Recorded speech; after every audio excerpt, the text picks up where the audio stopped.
આપ સૌને વિગત છે કે ગઈકાલે નાના મોકાજી સર્કલની બાજુમાં ટીઆરપી ગેમિંગ ઝોનમાં લગભગ સાંજે 5:30 વાગે આગના બનાવ બન્યું હતું અને આ બધી કાર્યવાહી પછી સ્થળ ઉપરથી આપણે 27 જેટલી ડેડ બોડીઝ રિકવર થઈ હતી અને આ બધા ડેડ બોડીઝના સિવિલ હોસ્પિટલમાં ડીએનએની કામગીરી કરી અત્યારે આ ડીએનએ મેચિંગની કામગીરી FSL ગાંધીનગર ખાતે ચાલી રહી છે.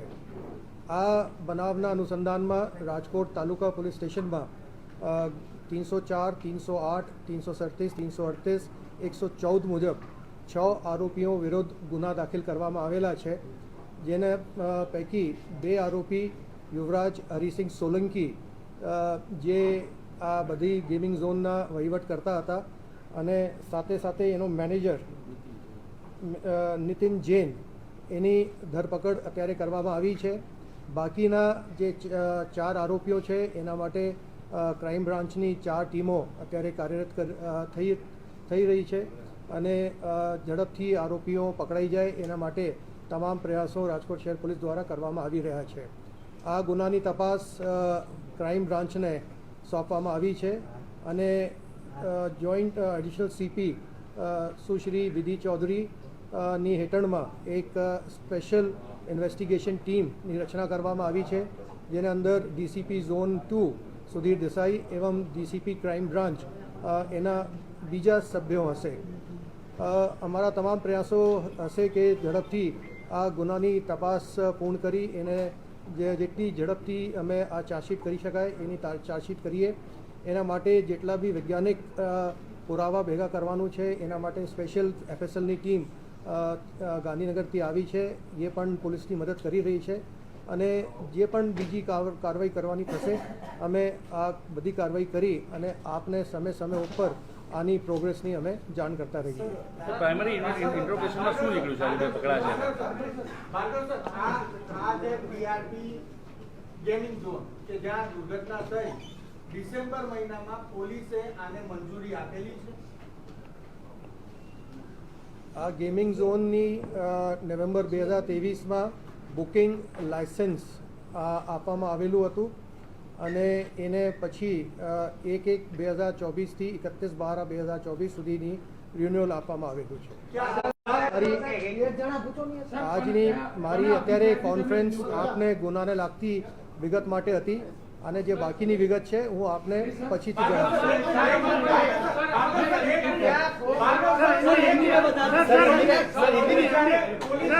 પોલીસ જ્યારે કોઈ પણ પ્રકારની મંજૂરી આપે છે તો એનો લાગતી વળગતી સંસ્થાઓ પાસેથી અભિપ્રાય મેળવે છે. આ અંગે કઈ સંસ્થા પાસેથી પોલીસે અભિપ્રાય ક્યારે મેળવ્યો? એના અંદર આ જે પરવાનગી લેવાની હતી એ પરવાનગી RNBમાંથી મેળવવામાં આવેલું છે, યાંત્રિક વિભાગમાંથી મેળવવામાં આવેલું છે અને એને જે ફાયર સેફટીના જે સાધનો એને લખ્યું છે કે એને ફાયર સેફટીના સાધનો ત્યાં મૂકવામાં આવેલા છે એની પણ એને પુરાવા રજૂ કર્યું છે. ફાયર NOC માટે એની કાર્યવાહી ચાલુમાં હતી, એ કાર્યવાહી અત્યારે પૂર્ણ થઈ નથી.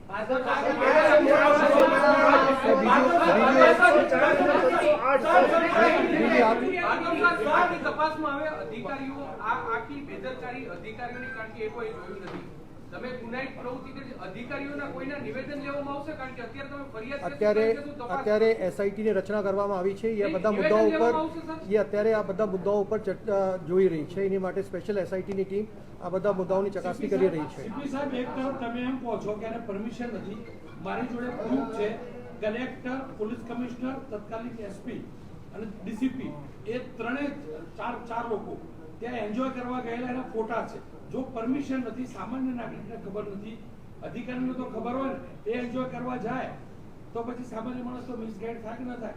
અને જો પરમિશન તમે આપો છો, જો ફાયરના ઇક્વિપમેન્ટ્સ નથી, પરમિશન તમે આપો છો, તો કેમ તમે મેન્શન કરો છો કે ફાયરની પરમિશન નથી અને તમારો ડિપાર્ટમેન્ટ પરમિશન આપે? કેવી રીતે શક્ય બને? એને જે કાગળો રજૂ કર્યા છે એમાં ફાયર સેફટીના સાધનોના બિલ બધા રજૂ કર્યું છે.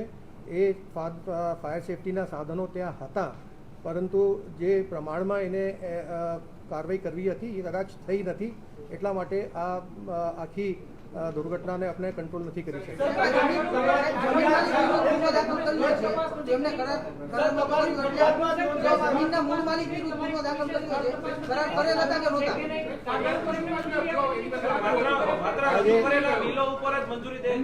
સ્ટ્રક્ચર ગેરકાયદેસર હતું, ટેમ્પરરી સ્ટ્રક્ચર 4 વર્ષથી ચાલતું હતું, આખું ગામ જાણતું હતું, છતાં પણ પોલીસ પરમિશન કેવી રીતે આપી શકે સાહેબ?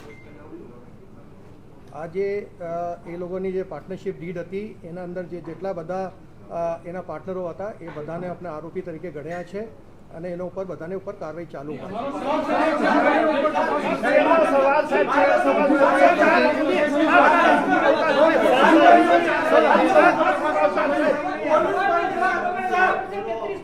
સર, અધિકારીઓ ઉપર તપાસ કરશે ખરી? ફાયરની તમે કહો છો મંજૂરી આપેલી હતી, સાધનો હતા તો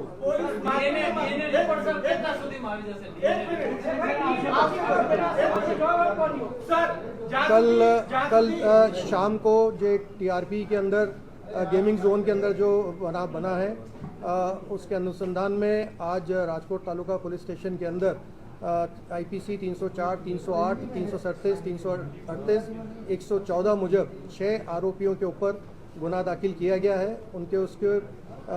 उसमें से 2 आरोपियों को अभी पुलिस ने अरेस्ट किया हुआ है.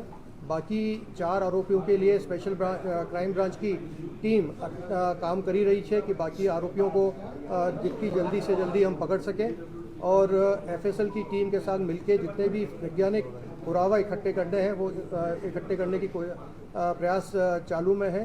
हमारा प्रयास रहेगा कि जितनी से जल्दी के जल्दी हम लोग इस केस के इन्वेस्टिगेशन पूरी करके इसका चार्जशीट कर दें.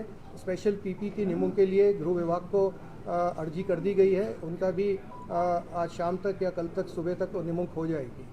Thank you.